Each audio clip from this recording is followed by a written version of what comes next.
Okay,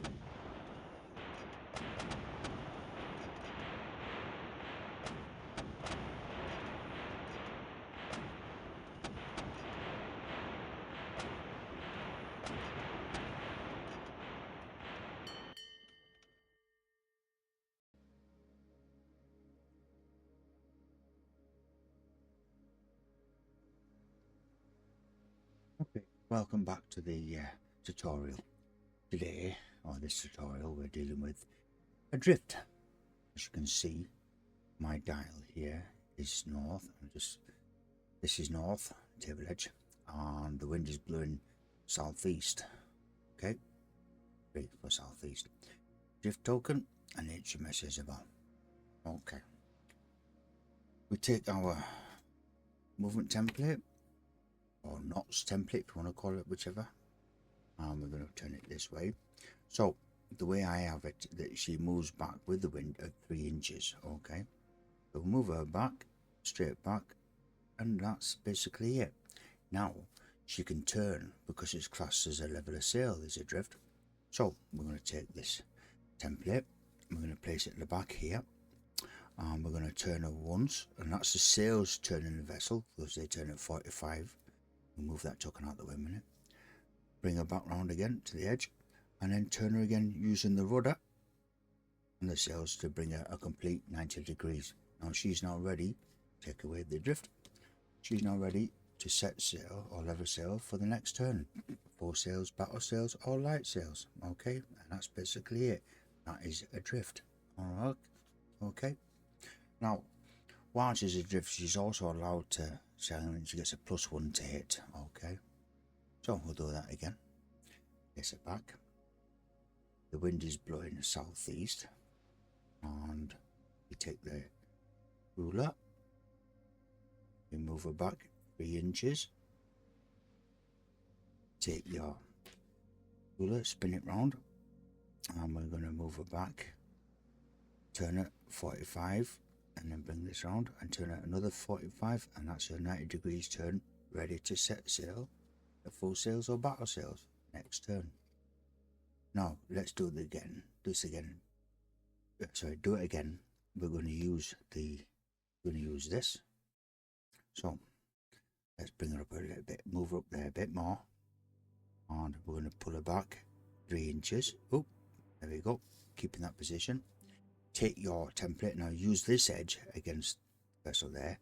As you can see, it's a 90 degrees, so the first one is going to be 45, and then the final one is 45, and that's it there. Now she's ready to set sail at full sails, battle sails, or light sails. Okay, now let's say that there's no wind at all and it's becalmed. What happens then? Well, you take your D3, because this is the strength of the current, you roll your D3, and whatever the result is, she moves 1 rate of knots with the current. Now, in Einstein, it's usually 45 degrees to the left or to the right, whichever the wind was blowing previously, and that's how you work out which way the current is traveling in. But for this game terms, we're just going to move her back 1 inch. Okay. Can she turn? Well, yeah, because you're going to use your rudder. You can't use your sails because there's no wind, and she's only going to go 45 degrees turn, and that's it there, done. So she can keep on drifting this direction. So when you move her again, you've got to find a, the point of, use the corner, roll the D3. We scored 2, so she's going to move with the current, but we're going to use the rudder to turn her. So we'll move her 2 inches, because that's the last position was in that. There we go. And then we take the maneuver template, and then we'll move her 45, and that's the position she ends up in. Okay, does that make sense? So as I said, let's do the no wind, just the current. Okay, now this represents the direction the current's going to travel, so you could use it from that mark to that mark. You could turn it this way or wherever if you want to go down that road, but we're just going to stick to this. So we're going to roll the dice. We scored 2, so she scored 2 this time, so she's going to move back 2 rates of knot, two rates of knots. Is that right? Yep. Move it back there, and then we're going to turn her 45 degrees. Okay. Now she's still in that position because there's no wind. She's just going to drift with the current, so she can't turn. So roll the dice again, and we scored another 2. So take the template. I'm going to use the corner because there's no point of, reference. You could sit here if you want to, or use the corner. We're going to pull her back 2 inches, stop there, and that's basically it. Yep. Take the tip measure, the range ruler, and turn her 45 degrees using the rudder current, and there we go. She's now ready to travel if there's wind. If not, she's going to move back using this point here. So let's say she's in this position, and we roll the D3. We scored 3 points, so place that marker there. I'm going to slide her 3 inches there, and I'm going to turn her this that way, 45 degrees. Okay, so she's still moving, but just with the current, and she can't go nowhere because it's still becalmed. And you roll your dents, you roll for your wind direction, and hopefully you should get 3 or 11 or 12. If not, you're going to end up with 4 to 10, and nothing happens. It's just still becalmed. But there was a way to get around it, and we'll do that later on. Okay, so that's basically adrift and becalmed. I hope that made sense. Also, I'll catch you later in the next video. Bye for now.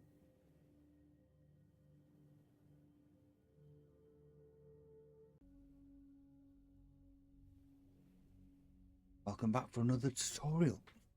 Today we're going to deal with anchorage. Okay, so how does this work?